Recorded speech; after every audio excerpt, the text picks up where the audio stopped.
CSK ପାଇଁ खुशी खबर धोनी को अवसर को नहीं आसिला एक बड़ खबर। धोनी आज स्पष्ट करिसेंती धोनी चेन्नई सुपर किंग खेलिबे कि नहीं। हाँ दर्शक बंधु, आज चेन्नई सुपर किंग पक्षर एक प्रकाश पाई जे धोनी अवसर नेबे ना क्रिकेट खेलिबे। तांकु आज चेन्नई सुपर किंग पक्षर जे सीएसके रोअर रे कार्यक्रम रे क्वेश्चन थिला जे धोनी अवसर नेबे ना अधिक समय खेलिबे। धोनी हसी हसी उत्तर देले कहले जे से तांकर फिटनेस एवं ह्रास पाई यही बयस खेलवा सहज नुहे। धोनी वक्तव्य स्पष्ट भाव में दर्शाऊ जे से शारीरिक अवस्था विषय कहते।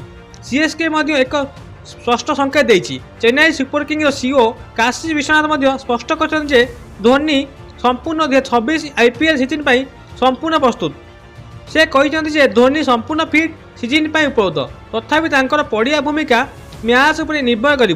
धोनी आज स्पष्ट कर से 2026 आईपीएल समस्त मैच खेल जारी रखिए एवं धोनी अवसर नेबे नहीं, अधिनायक हे ना सीएसके किंतु अधिनायक ठार आहरी बड़ दायित्व नेबे, जहाँकि आज स्पष्ट होती धोनी 2026 आईपीएल समस्त मैच खेलिए। ये हूँ सीएसके बड़ खबर।